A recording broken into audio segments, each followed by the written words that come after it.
hasi hasi firi firi mayere luka. Ayane vasana diya bale lokaino. Shachi bale vishvambhara aminai dikino. Ayane vasana diya bale lokaino. Shachi bale vishvambhara aminai dikino. Ayane vasana diya bale lokaino. Shachi bale vishvambhara mitla vekino.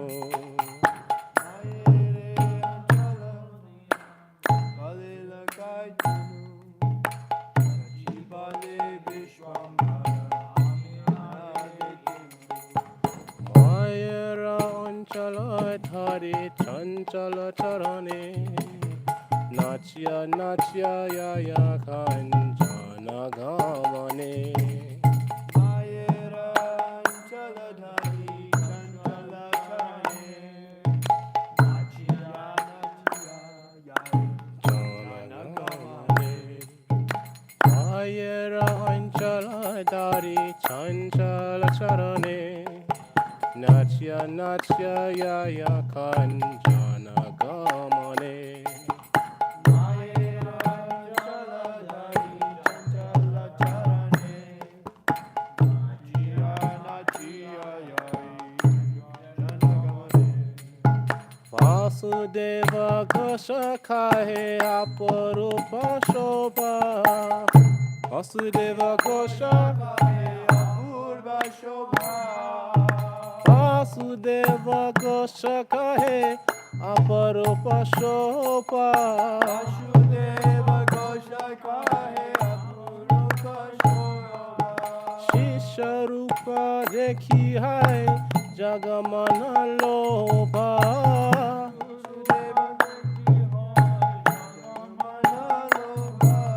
Shisha rupa dekhi hai jagamana lobha.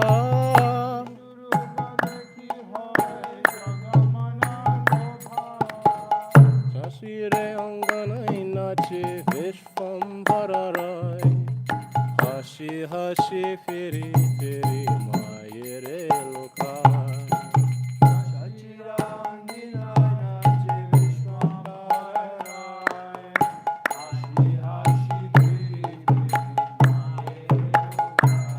Shachira anginai nache vishvambhararai.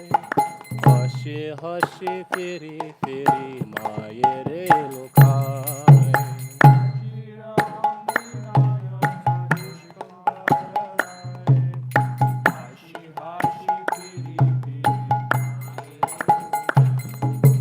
Hashi hashi firi firi mayere lokai.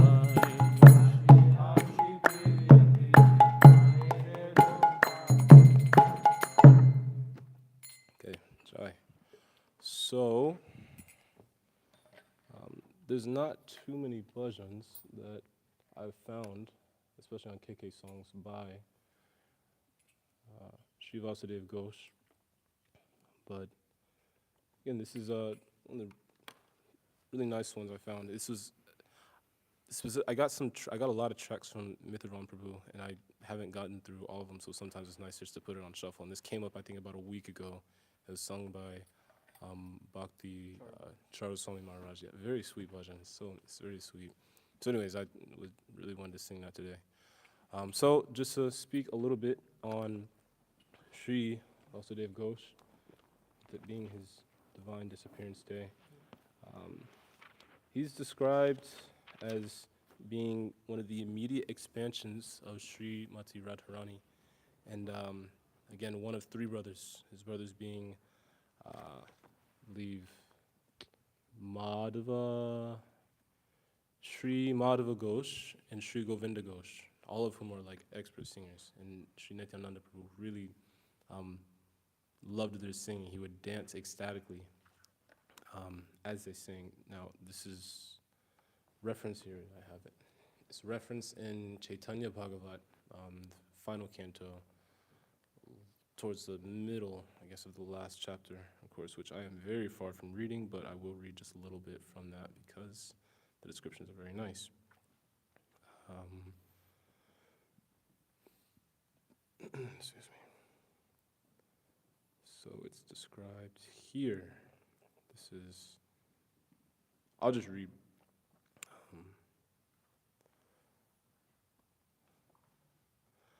Sukriti madhava Ghosha kirtani tatpar hena kirtaniya nahi prativi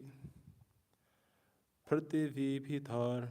So the most auspicious Madhava Ghosh, again, one of the brothers of Vasudeva Ghosh, was expert in performing kirtan. There was no kirtan leader like him, it's described, in the entire world. So Sri Madhava, Vasudeva, and Govinda Ghosh were all expert in performing kirtan. They were not like ordinary mundane kirtan leaders. Therefore, they are addressed as the singers of Vrindavan. When one's mundane conceptions are completely destroyed, one's propensity for serving Hari, this is the purport, I'm sorry, one's propensity for serving Sri Hari increases. Specifically, Madhava, Vasudeva, and Govinda were personal expansions of Radharani, the Ashray Vigraha of the Madhura Rasa of Raj. This is text 259. Ya Hare Kṛṣṇa Vrindavena Ragayan Nityananda Swarupera Mahapriyatam. He was known as the singer of Vrindavan, and he was most dear to Nityananda Swarup. Text 259. Madhava Govinda Vasudeva Tena Bhai Gaite lagi la nache Ishvara Nitai. Madhava, Vasudeva, and Govinda were three brothers. When they began to sing, Lord Nityananda would dance. Hena se nachena avadhuta mahabal vada bhare partavi kharaye talmal. The most powerful avadut would dance in such a way that the earth would sway under the weight of his feet. Nirabhadi hari bali kharaye hankar achade te kita loka paye chamatkar. He would always chant the name of Hari and roar loudly. People would be struck with wonder on seeing him forcefully fall on the ground. Ya Hare Kṛṣṇa Trishti nachite se preme dalia padin pertivite. As you can tell, I haven't read much Bengali at all. Translation: anyone who received his glance as he was dancing would fall to the ground in ecstatic love.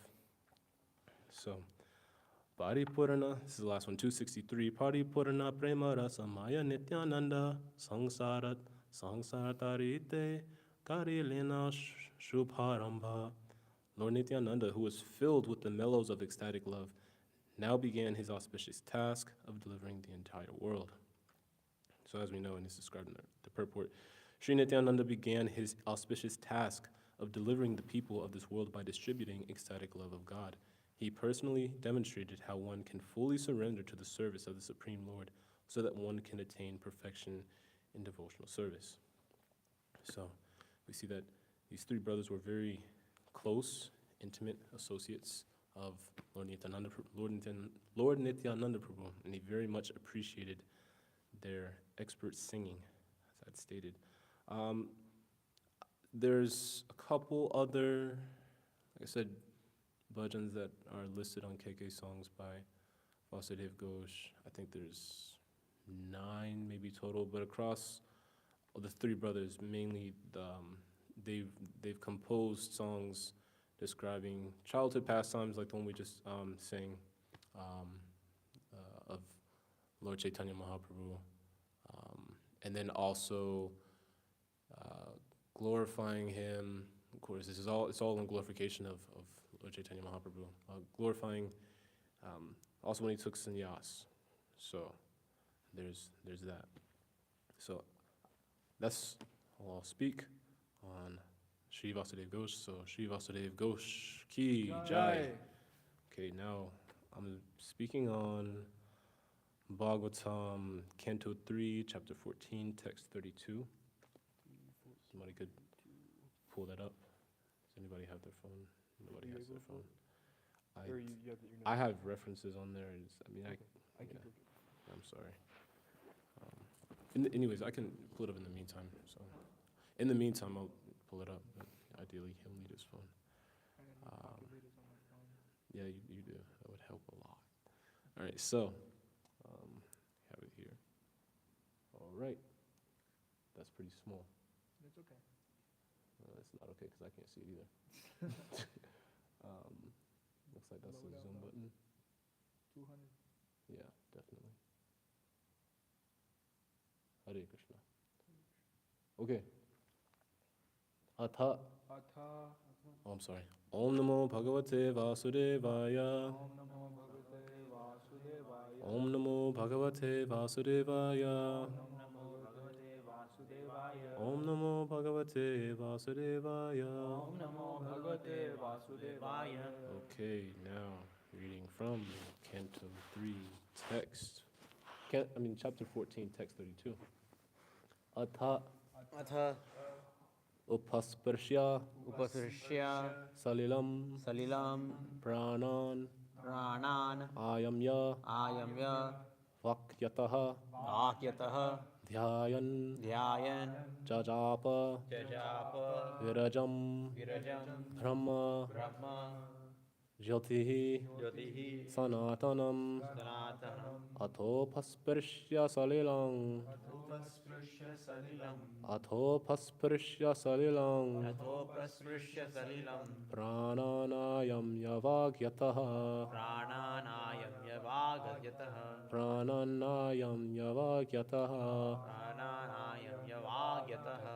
dhyāyañ jajāpa virajam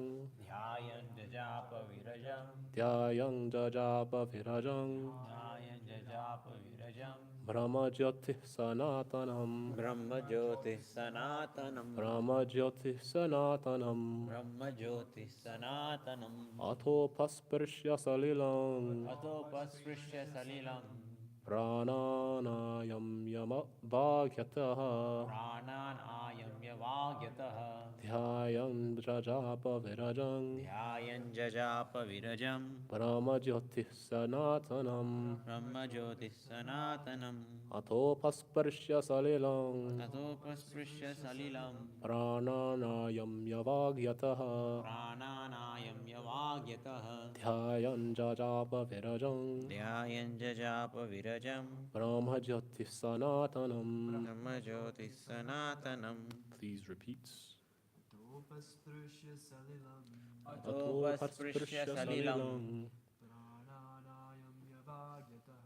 prāṇānāyamya vāg-yataḥ Dhyāyañ jajāpa virajam. dhyāyañ jajāpa virajam Brahma jyoti sanātanam. brahma jyotiḥ sanātanam Athopaspṛśya salilam. athopaspṛśya salilam Prāṇānāyamya vāg-yataḥ. prāṇānāyamya vāg-yataḥ Dhyāyañ jajāpa virajam. Dhyāyañ jajāpa virajam. Brahma jyoti sanātanam. Brahma jyotiḥ sanātanam. Please repeat. athopaspṛśya salilam athopaspṛśya salilam prāṇānāyamya vāg-yataḥ Prāṇānāyamya vāg-yataḥ. dhyāyañ jajāpa virajam dhyāyañ jajāpa virajam brahma jyotiḥ sanātanam brahma jyotiḥ sanātanam atha atha thereafter upaspṛśya upaspṛśya touching or taking bath in water touching or taking bath in water salilam salilam water water prāṇān āyamya prāṇān practicing trance practicing trance vāk-yataḥ vāk-yataḥ controlling speech controlling speech dhyāyan dhyāyan meditating meditating jajāpa jajāpa and chanted within the mouth chanted within the mouth virajam virajam pure pure brahma brahma Gayatri hymns gayatri hymns jyotiḥ jyotiḥ effulgence sanātanam sanātanam eternal eternal.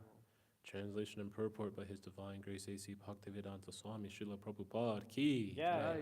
Thereafter the Brahmana took his bath in the water and controlled his speech by practicing trance, meditating on the eternal effulgence and chanting the holy Gayatri hymns within his mouth. Purport. As one has to take a bath after using the toilet, so one has to wash himself with water after sexual intercourse, especially when at a forbidden time. Kaśyapa Muni meditated on the impersonal Brahma Jyoti by chanting the Gayatri mantra within his mouth. When a Vedic mantra is chanted within the mouth so that only the chanter can hear, the chanting is called japa. But when such mantras are chanted loudly, it is called kirtana. The Vedic hymn, Hare Kṛṣṇa, Hare Kṛṣṇa, Kṛṣṇa Kṛṣṇa, Hare Hare, Hare Rāma, Hare Rāma, Rāma Rāma, Hare Hare, can be chanted both softly to oneself or loudly. Therefore, it is called the mahā-mantra, or the great hymn. Kaśyapa Muni appears to be an impersonalist. Comparing his character with that of Thakur Haridas, as referred to above, it is clear that the personalist is stronger in sense control than the impersonalist. This is explained in Bhagavad Gita as param drishtvā nivartate. One ceases to accept lower grade things when one is situated in a superior condition. One is supposed to be purified after taking bath and chanting Gayatri, but the mahā-mantra is so powerful that one can chant loudly or softly in any condition, and he is protected from all the evils of material existence. So, again, just to go through the Sanskrit, athopaspṛśya salilaṁ prāṇān āyamya vāk-yataḥ dhyāyañ jajāpa virajam brahma jyotiḥ sanātanam. Thereafter the Brahmana took his bath in the water and controlled his speech by practicing trance, meditating on the eternal effulgence, and chanting the holy Gayatri hymn within his mouth. So, again, continuing this event that is taking place, we see at the most inauspicious time, Diti compels Kaśyapa Muni to beget a child in her womb, regardless of guidelines and time and circumstance. So the main theme, there's been a number of perspectives that have been given, of course, on this, but this giving proper adherence to time and circumstance is especially important. And here now we're seeing the importance of controlling the senses being specifically brought up. Now, one interesting fact, one point that's here also, not just controlling the speech, but also emphasis on cleanliness is brought up. So cleanliness is quite important for controlling the senses, because we see when we talk about the material energy and our position, of course, within the material world, it's always described as contamination. It's not our actual position. It's therefore foreign to us, even though we've familiarized ourselves with it since time immemorial, and we tried to, again, turn out so much pleasure and enjoyment from it. But still, nevertheless, it's not our actual nature. So whenever we speak about the material energy and our association with it, it's always spoken from the light of it being contaminating, that which dirties and covers over the actual existence of the pure soul, the jiva. So when we speak of cleanliness, here it's described that Kaśyapa Muni takes his bath in the water, of course, and then he chants the holy Gayatri hymns within his mouth. Now, you have internal cleanliness and then you have external cleanliness. One of the first things, of course, we learn when we come to Krishna consciousness, at least here, thank God, is the importance of cleanliness. Like when we serve, well, there's this that culture that's there, of course, of wanting to serve another person. That's big in Vedic civilization. We don't see that, of course, in Malacha society, for lack of better words. This is, I think it was maybe Rishi Kumar Prabhu who's saying this about how he would have friends, and I'm also have done this. You have friends come over and they're hungry. Hey, just see whatever's there on the shelf or in the fridge. Yeah. Just help yourself, you know. And this is like, ironically, is looked at as something that's like, oh, this is like me, I'm opening my home to you. And that's that's like one aspect, but like there's not actual endeavor to prepare something and then actually take the time to serve it to that person and then be there to give more when they want some. It's just, yeah, just get up, help yourself, just, you know, do what you want, help yourself, have as much as you want. Actually, not so much because I just got it, and I have like a limited amount that came from the store, which is generally the case. So anyways, even that will come with like some level of like restriction. But the point being, when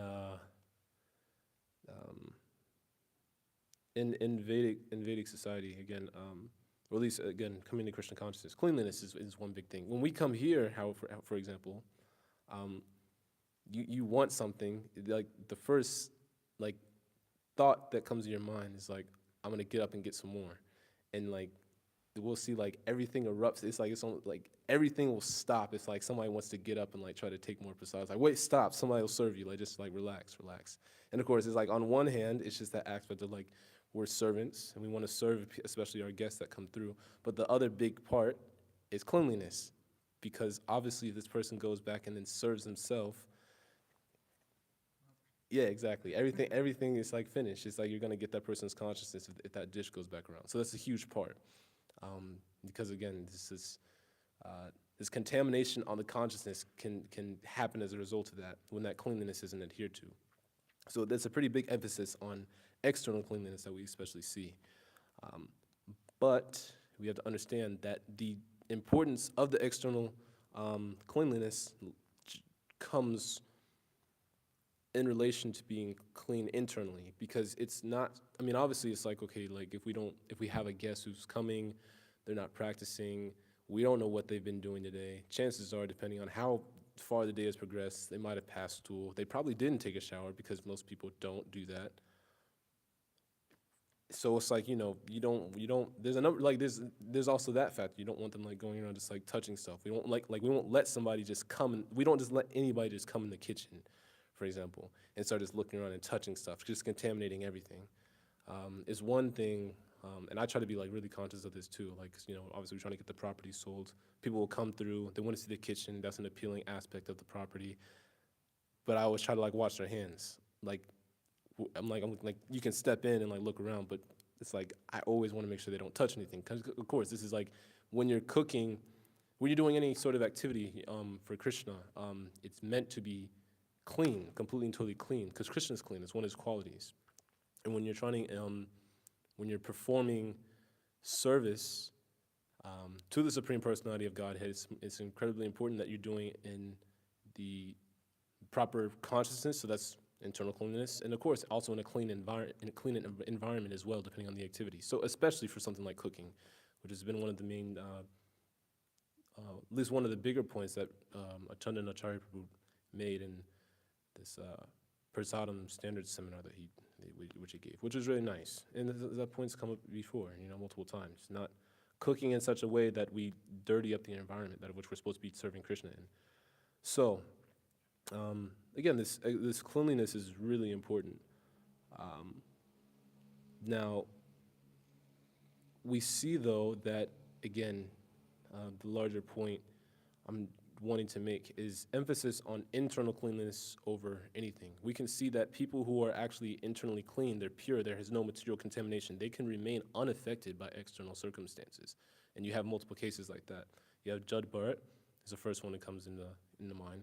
It took him 3 births to go back to Godhead, of course, as it's described in the Bhagavatam. I haven't read that pastime, but it's been referenced enough times in lectures and whatnot that I'm familiar with it. He's in his 3rd birth as Jud Bharat. It's described that he's a madman. Or an avadut. He doesn't. I think it's been described that his father was teaching him how to bathe properly after you take a shower. You take a shower after you bathe, and he would take a shower. You take a shower after you pass stool, and use the restroom and whatnot. He would take a shower and then use the restroom, and he would completely flip these things. And people were like, oh, this guy's doesn't have intelligence, and people would write him off as a result of that, not knowing still that he's actually an incredibly exalted personality, because externally he appears to be unkempt. He's seemingly neglectful of his appearance and his external circumstance, but we see that internally he's meditating on Krishna. And so because of that, the external contamination does not affect him, and that's really key. You see that also with Kaśyapa Muni. Before Swayambhuv Manu gives his daughter Devahuti over to him in marriage. Again, he of course he already recognizes that Kaśyapa Muni is exalted personality, but it's described particularly when he's looking at him.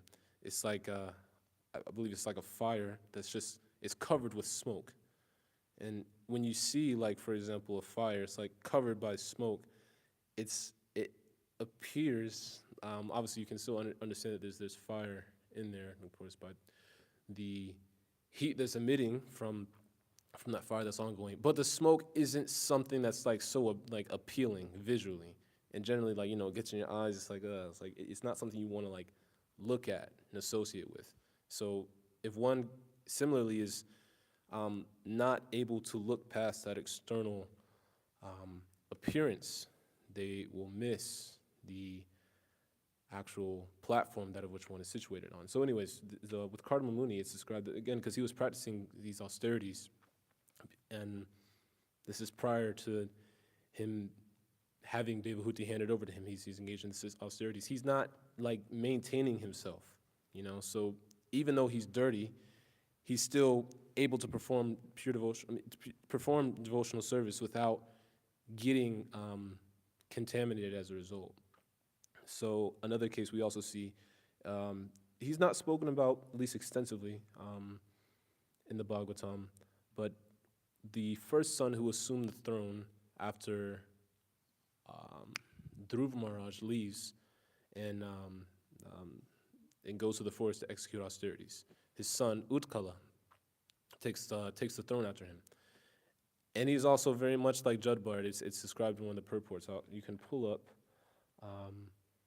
in this connection. I think it's 4. Let me see. I have it here. Srimad Bhagavatam 4. Let me see. Sorry, give me 1 second.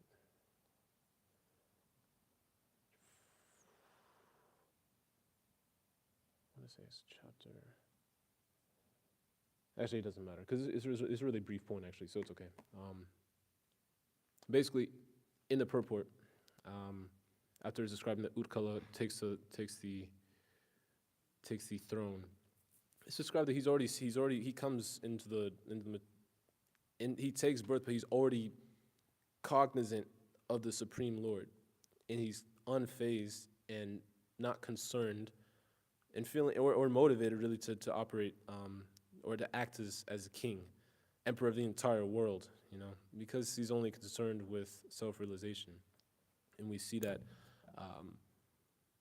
again similarly, just as many of Jadbard's family members and others who saw him, they thought that, oh, he's just mad, he has no intelligence, therefore he's not fit to be king.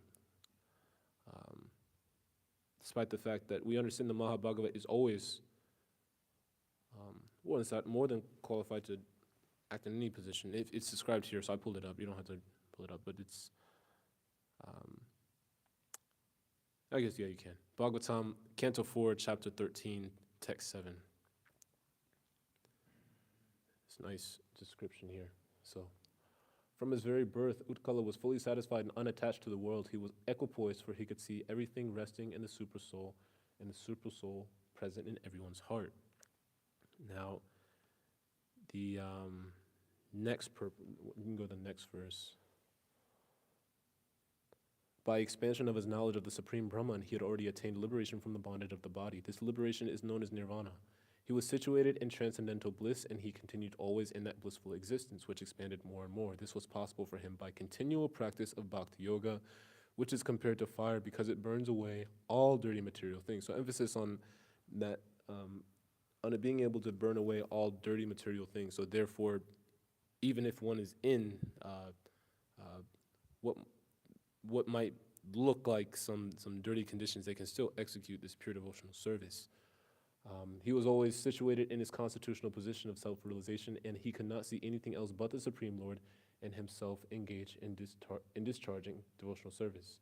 Now, I think it's a little further down.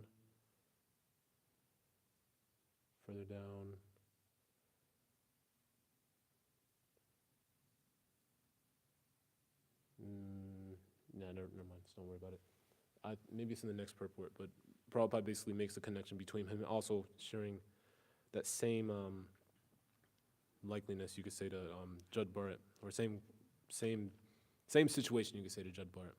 So again, emphasis on this internal cleanliness taking precedence over just being clean externally. If we clean ourselves externally, but we don't actually put any effort towards cleaning ourselves internally, we're prone to getting dirty again. The example is always given of the elephant who takes a bath nicely, bathes himself, takes all the time, getting clean, and then gets out, immediately throws mud back on.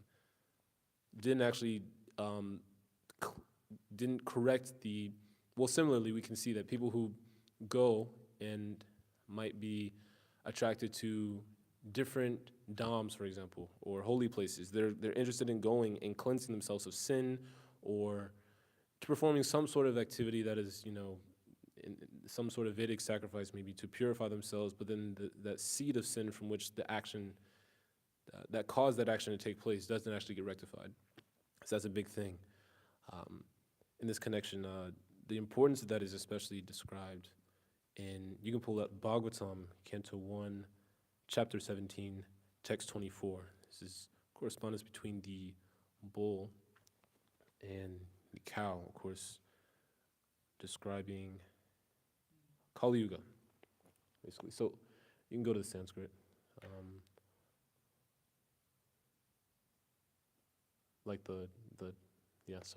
Tapah shaucham daya satyam miti padav krite kritaha adharmam shaistaryo bhagna smaya sangha madaistava. In the new translation, sorry.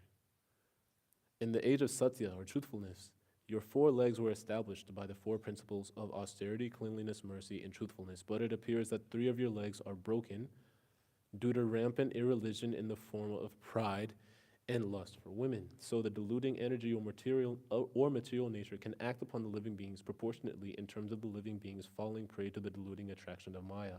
Moths are captivated by the glaring brightness of light, and thus they become prey to the fire. Similarly, the deluding energy is always captivating the conditioned souls to become prey to the fire of delusion. And the Vedic scriptures warn their conditioned souls not to become prey to delusion, but to get rid of it. The Vedas warn us not to go to the darkness of ignorance, but to the progressive path of light. The Lord himself also warns that the deluding power of material energy is too powerful to overcome, but one who completely surrenders unto the Lord can easily do so. But to surrender unto the lotus feet of the Lord is also not very easy. Such surrender is possible by persons of austerity, cleanliness, mercy, and truthfulness. These 4 principles of advanced civilization were remarkable features in the age of Satya. In that age, every human being was practically a qualified brahmana of the highest order, and in the social orders of life, they were all paramahamsas or the topmost in the renounced order. By cultural standing, the human beings were not at all subjected to the deluding energy. This next sentence is also pretty key. Such strong men of character were competent enough to get away from the clutches of Maya. But gradually, as the basic principles of Brahminical culture, namely austerity, cleanliness, mercy, and truthfulness, became curtailed by proportionate development of pride, attachment for women, and intoxication, the path of salvation or the path of transcendental bliss retreated far away from human society.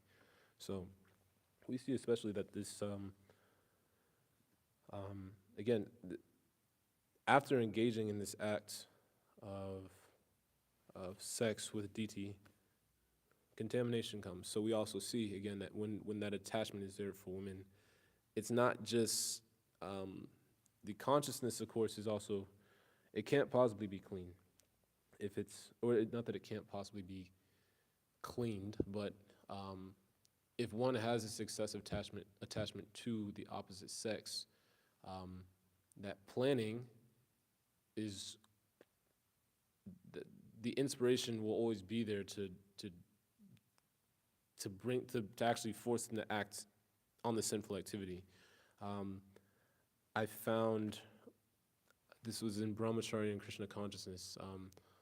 I believe this was when, I haven't read this part yet, it's Canto 5, King Puranjana. It stated that he had a lot of affection for his wife, and he would sometimes even just lay in her arms. And he considered her the ultimate goal of his life. But even just thinking of, it's described also in one of those verses, that even just thinking of a woman is tantamount to being with her as well. So that's just how strong that contamination can be, that it will force you to just contaminate yourself further. And that's the nature of the material energy. And a big key misconception also that a lot of people tend to have, materially and even spiritually, unfortunately, that, well, before I make this point, you can pull up Gita 2:59, speaking about having taste for higher things. So, Vishaya vinivartante neraha rasya dehinaha rasam virajam athopaspṛśya param darshva nivartate. It states the embodied soul may be restricted from sense enjoyment, though the taste for sense object remains, but ceasing such engagements by experiencing a higher taste, he is fixed in consciousness. So, you don't become fixed as a result of just engaging in the gross act that of which one is meditating upon. That's a misconception people tend to have, that they'll be satisfied by allowing themselves to just engage in some sort of activity. This also came up in the brahmachari class. People who look to get married because it's one thing to realize that it's better that I take protection of this ashram and I marry so I can proceed in devotional service and continue to make spiritual advancement. That's one thing, and that's proper, and there's nothing wrong with that. There's a completely different thing, however, to go into that ashram in hopes of just gratifying one's senses because they couldn't have the opportunity to do it in the other three. And that's dangerous, because then at that point, it's actually not an ashram anymore. There's no protection that's had.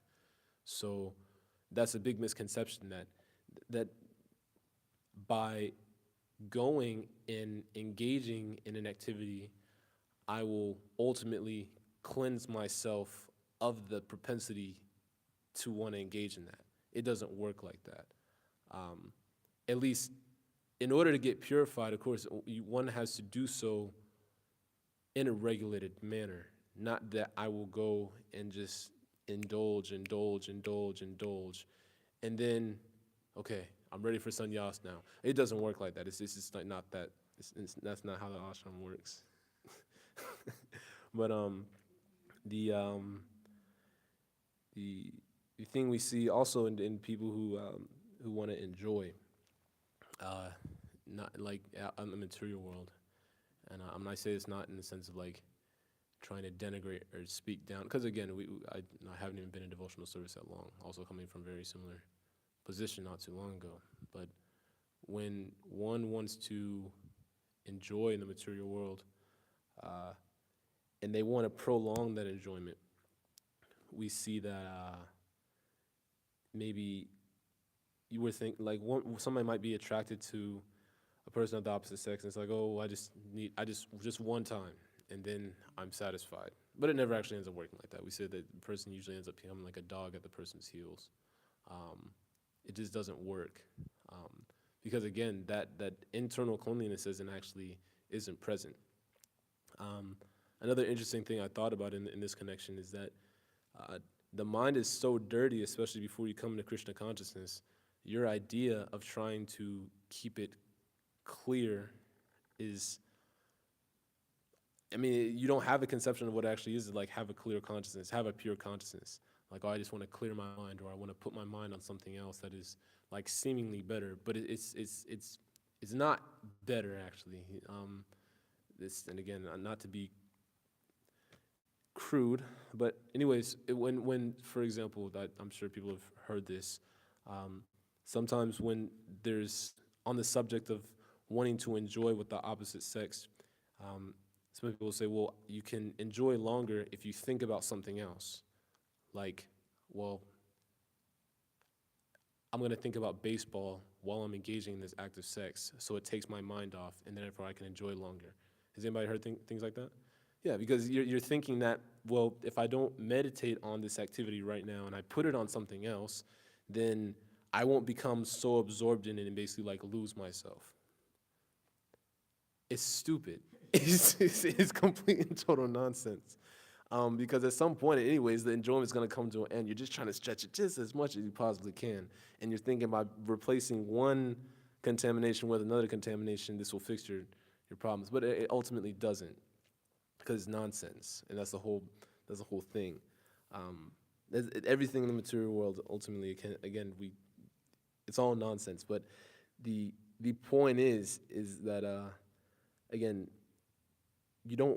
clarity doesn't come about as a result of just engaging the activity. And that's a key point, because even though we see, if you pull up the verse again, the point is made that Kaśyapa Muni, he takes a bath in the water, and then he controlled his speech by practicing trance. So it seems that after he seemingly was under the control of his senses, he engages in the act, and then he comes to his senses.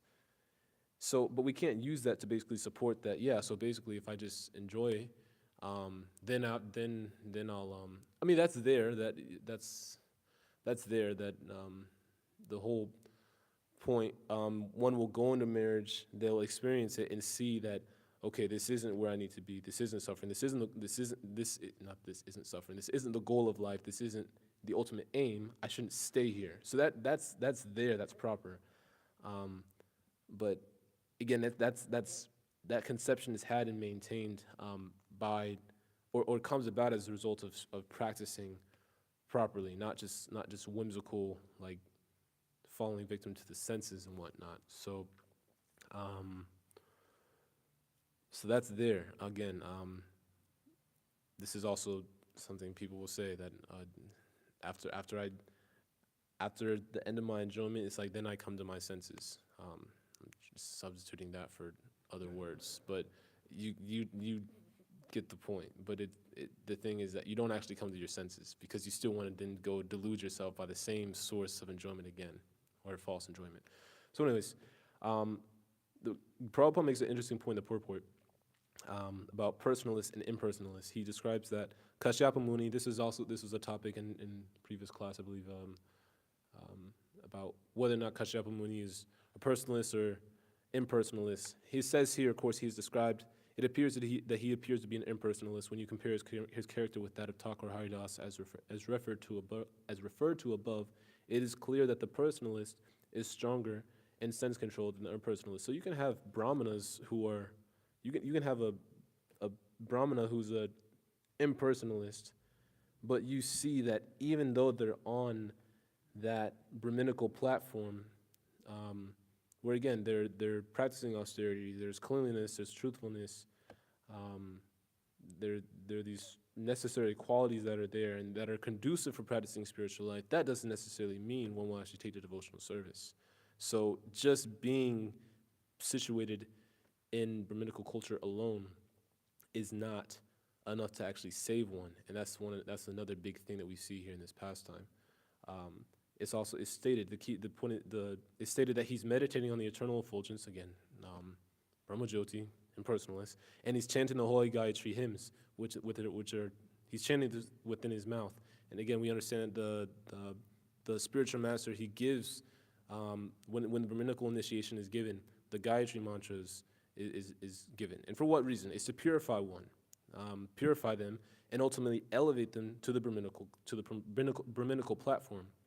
And that's been the topic, especially of these Varnashram classes, the emphasis on Brahminical culture. It's important because the Brahmanas will, of course, understand the Vedas and then give that to other people.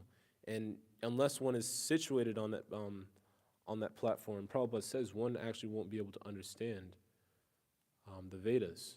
It's stated here. I found a couple of different quotes by Prabhupada on this, but one I'll read. This was in Ahmedabad. Did I say that right? Ahmedabad. I have it on my phone. I'll just pull it up here.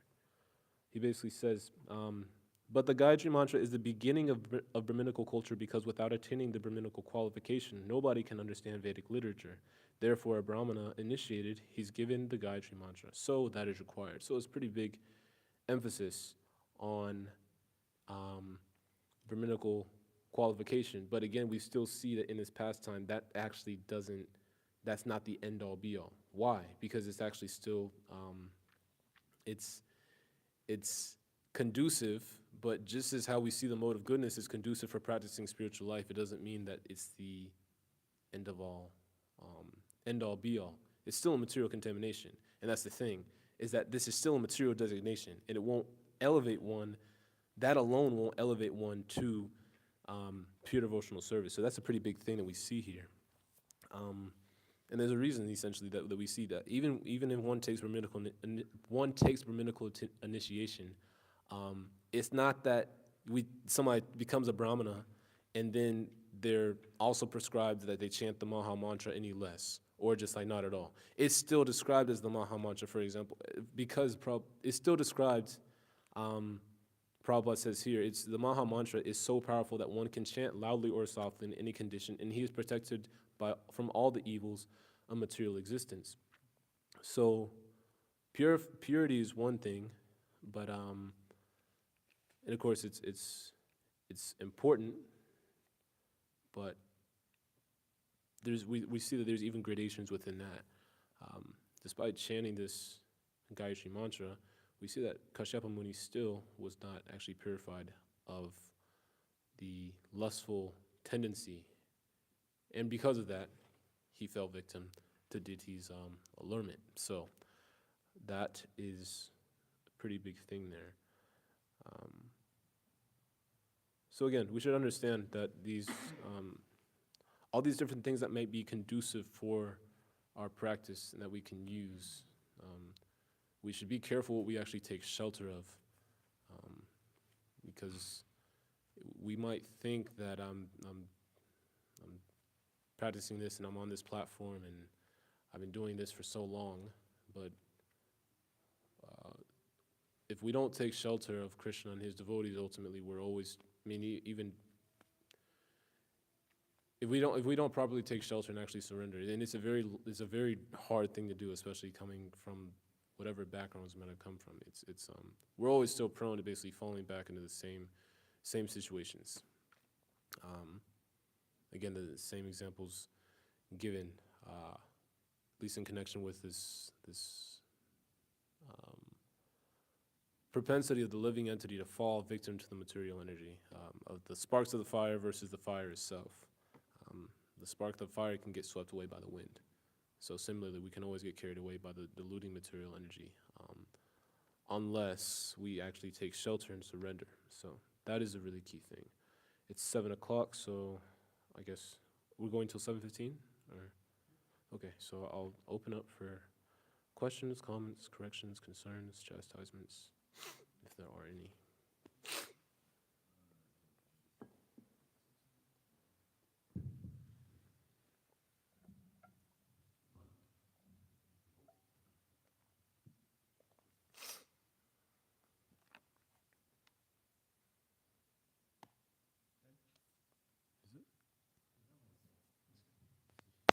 Hare Kṛṣṇa.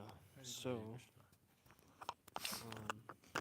as you were talking about this point, materialists, they have the philosophy that you can prolong enjoyment, particularly sexual enjoyment, by not thinking about it while you're doing it. Yeah,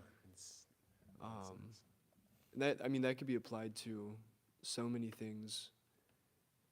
If you give into your senses too much, then you just burn out in the material world, and you go to a fallen position, even from the point of view of what we call karmis out in the modern world. If you drink alcohol, but you just drink a little bit every night, and then you could drink a lot on Friday and Saturday. still got to be good for Monday. Yeah. But if you you can never fully give into the enjoyment. Otherwise, your enjoyment stops. Yeah, they know they'll be carried away. Yeah, so that's like a principle of this material world, that austerity is built into this material world. And actually, the more austere your lifestyle is, the more austerities you take, the more you actually enjoy. And that, I mean, that could be seen if you indulge in all sinful activities, illicit sex, intoxication, like the topmost enjoyments, so they say, then you end up going to hell. But if you practice the austerities, Vedic rituals, or whatever, you may go to the heavenly planets. So austerity is built in this material world, and you can never actually enjoy. And I mean, but if you really think about that, in order to actually enjoy, you have to be the most austere. It's a total contradiction. It seems absolutely contradictory. I was talking to Abhi about this the other day. It's like the Abhimanyu Sutta Prabhu. I don't remember exactly what was the whole context of the conversation, but it came up generally the people that you saw in school who weren't always going out to parties. They were doing their homework. They were just talked to staying. you about that. Maybe. I was about to talk about this, but go ahead. Sorry. No, go ahead. Go ahead then, please. Okay. I interrupted you, so. Yeah. I had this realization a year ago or something, but because I joined Krishna consciousness when I was 19, 20, and me and all my schoolmates were fresh out of high school, so the body's all young. Yeah. And then fast forward to when I'm 23, 24, it's only 4 years later, but we're all in our 20s. And then I see the people I was in school with, and all my intimate, I was quite a degraded fellow. So all my intimate friends were big sense enjoyers. And just looking I've met a few of them. I kind of know, I've seen where they're at on Instagram or whatever. I'm somewhat aware. My mom tells me whatever, but most of them are really putting on a lot of weight. The women too, when they get out of high school, they start climbing up the 20s. They start putting on weight. The youth starts to fade. And these are the high school kings, people on top. And there's that typical cliche of the guy, not to talk too much in the context of Western culture, but I think we all kind of come from that, so it may be applicable. But there's the football star. Oh yeah. And the peak of his life is when he wins the homecoming game in his senior year, and that's the topmost. He's on top of the world. He's got all the fans and followers, and then he gets so absorbed in that his mind just stays there.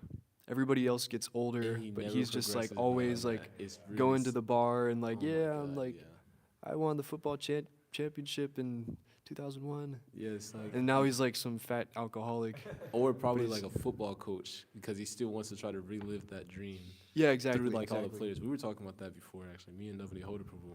It's a lot of these football coaches or basketball coaches in general, they were they're yeah, man, back in my day, I used to be super good. Yeah. That was 20, 30 years ago. So they experience one of the, at least within this worldly sphere that we're living in right now, that's one of the topmost positions, topmost enjoyments. It'd be the football star in an American high school. It's you get all the girls and you go to the parties and it's really fun. But if you get stuck in that, if you try to enjoy that too much, you just end up a big loser. Yeah, you burn out. You see the people that are successful, or so-called successful by so-called karmi standards, got a lot of money, whatever. Those are the nerds in high school that didn't party, and now they're they're good looking because they got discipline. They go to the gym and they got a good job. Yeah. So I mean, it's just a principle of this material world that the more you get absorbed in enjoyment, the more you just you become a loser. Yeah.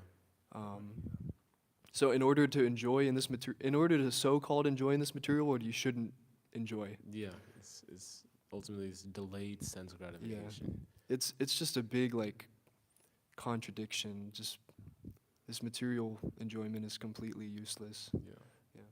I think at least for me, I was really into that, especially in university. I had a similar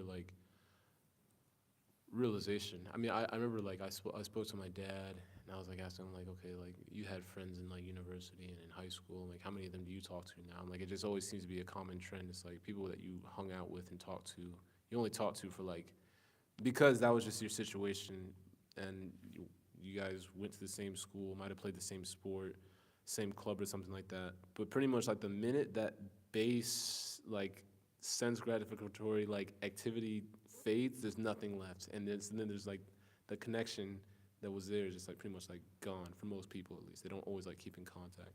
So anyways, I was like, Seems in the moment we're gonna be friends. yeah, and it's like even when like you graduate high school, it's like you like big reunions, not reunion, you know, there's homecoming or like whatever, like I don't what like some of the big events, prom for example. Yeah, it's like, oh yeah, like we're gonna hang out like every day. The summer's over, like we have no class, and we're gonna have all this time to do this and go here and go there, and that might be there for some time. But a lot of people, I remember, I'm like, I hung out with like probably like 5% of the people I thought I was gonna hang out with, and then even that didn't last so long afterwards.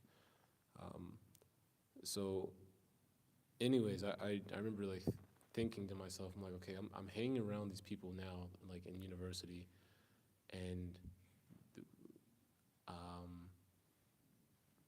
excuse me, I'm not gonna probably. We have very different looks on like views on life and like goals in life. I didn't really see a point in associating with them to the extent that I was. Not that I had anything against them. I remember that like drew like a pretty big like rift in like our friendship, because it's like I was like living with them, but like I wasn't hanging out with them. I didn't want to smoke as much. I was actually still smoking a lot. I would just smoke like on like a different basis, I guess. But anyways, I didn't want to do a lot of the same stuff. I wasn't like into like watching sports and like doing all the same activities. And you know, just like that base, like, you know, when you take away that, like everything else just like really falls apart. You see how deep really are the relationships. It seems like, oh yeah, we're friends forever, and as long as we have this one thing that's like, you know, keeping us together, but it's really actually quite shallow. There's another point I was going to say on that, but that's pretty much about it. It was like just, even in the material world, I mean, you delay this sense gratification for so long. I guess what it was, it's like, I guess that's what I was going to say. I guess coming in, I had this whole view on life that I was going to like not enjoy. I was going to like really work hard and like try to fulfill everything I wanted to do in life and take on all this austerity in order to do that. But I'm like looking at it realistically and thinking about how hard I'm actually going to have to work. And then at the point I'm like actually like, you know, looking, you know, I moved in and I'd only planned to stay here for 6 months actually. I wasn't even like actually planning to stay here. It wasn't until like 4 months in, like Hare Kṛṣṇa Prabhu was like, you're here, but you're still going to university, so you're not even like actually getting that full-time experience. So I even when I got in here, I was like still planning this. I'm just gonna like go and like plunge into like the material world. I'm like, you know, no holds barred. And then my philosophy was I'm gonna go do everything I want to do, and then I'll come back. But the point is like if you're gonna go and like put in so much hard work and austerity, and you know it's not gonna actually be for anything, it's like you might as well just like work in spiritual life, even if it's only for some time, because the payout that you get, not payout for lack of better words, but I guess you could say return, you get like spiritually, of course, doesn't fade. Whereas you can work so hard in the material world, and it's like it's all for nothing. You work so hard, like and you put off that sense gratification for so much. I mean, for so long, and then you get it, and you might be able to enjoy on a higher like platform than other people.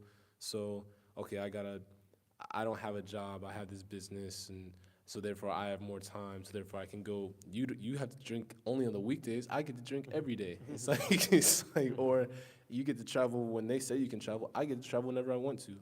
You get to talk to women only that you live near. I can talk to women from anywhere because I can travel here and there. So it's like it seems like, oh yeah, I can just like do this, that, the other. Another thing you also have to factor in those like you take away time working. So you're also taking away time in your youth also that you can enjoy. That's another thing too that people don't always think about. It's not like you're going to be able to enjoy forever. And then even still, as a result of enjoying, you're going to burn out at some point anyways. All you're doing is just like kind of delaying that fizzling out. So it's all still useless. And like when you look at it from that perspective, it's just like, wow. I mean, like, it was like, for me, that was like a big thing. I was like, well, I guess like, what the hell's the point? I was like really depressed for a while, actually. Well, I mean, I'm always depressed, people always say, but that was, at least it's like a good meditation for me, you know, like thinking that I mean, if you're gonna work for something, at least work for something that you'll get something out of. And the spiritual life is that, you know, devotional service is the only thing that which is actually worth endeavoring for. So, if there's, I don't have a lot of faith or devotion at all, but if there's one understanding I at least like can say is very like concrete in my mind, it's that. So, yeah. Anybody else have anything?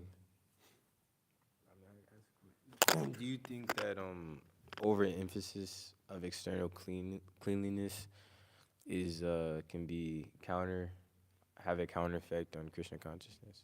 It can be if it distracts from the ultimate goal of Krishna consciousness. Sorry? Yeah, niyamagraha. That's over-attachment to rules and regulations. So if it gets to the point where it's like, okay, so for example, we could like, because we share a room together, and I was like complaining about like the tilak station, for example. I'm like, I don't like that you have tilak in one part of the room, and for some reason it ends up in 8. Like people are trying to mark tilak, like just, you know, mark the tilak all parts of the walls, all parts of the door handles, all parts of the windows. Like we're just gonna like, you know, put it everywhere. Paint the world yellow. I was like kind of like fried out about it, but it's one thing to like, you know, want to maintain cleanliness, and then it's another to have this attachment to the point where, like, for example, say I started becoming offensive about it, you know, just like, you know, disrespecting devotees and telling them like you don't know how to freaking act properly, like what's wrong with you. That's over attachment. It's like, okay, it might be I'm trying to emphasize being clean, but now I'm offending devotees. What's the point? So that's always a good guideline, I guess, for everything we try to do and say is, you know, what's the proper motive, I guess, behind this, and what might be the end result. We should always consider these things. It's also said, like in the purport, this is just kind of on another point that's kind of tangential, about this chanting japa. One thing I've been meditating on recently is like, especially we talked about in this brahmachari class, this importance on chanting, being present when you're chanting. What good is, you know, having this attachment to chanting if it doesn't manifest, and like if the desire to serve doesn't come about from doing so? So similarly, what good is the attachment to your cleanliness if it takes away from the performance of devotional service, or being in association with people who are performing devotional service as well, you know? So it's like, that's a pretty big thing. So I hope that answered, you know, properly. Anybody else, anything? Yeah, I guess just to like, kind of like reword what you said at the end, or to like emphasize it, I guess. Mm-hmm. Yeah, if it takes you away from association, like being too much attached to the rules and regulations, like if the only association you got, like they don't really know Suchi Muchi, Yeah. they don't care to do it, they don't, even sometimes they don't wake up early, but maybe it's the best association you got, and therefore, you know, screw them, they're not doing the real thing, I'll be on my own. So then you fool then yourself. that's attachment to the rules and regulations, I think. Yeah, and then even within that, I mean, just to be like, there's a lot that can actually be said on that, because again, you don't want to necessarily associate with people who aren't practicing properly, but that's when that sincerity comes into play. If one is actually like sincerely endeavoring, and that's just like the platform they're on, and that's just that, then again, you take that association, you work with the best you got. Even people who are away from the temple, for example, you won't just tell them like, yeah, just stay alone because that other temple you're near is like not good. It's like, no, you should still go to the temple. It's like, that's there. But again, yeah, I guess you could, then again, like, it's not to say like we should just take any and every association because, oh, we're all devotees, because then we also see that flip side too. And that's also a dangerous mentality to have, because then people can lose their ability to discriminate who's actually practicing properly and who's not, and what platform they're on. So there's a lot to be said on that, but that's a good point. So, all right. Srimad Bhagavatam ki jai. Shri Vasudeva Ghosh ki jai. Yo Vaishnavi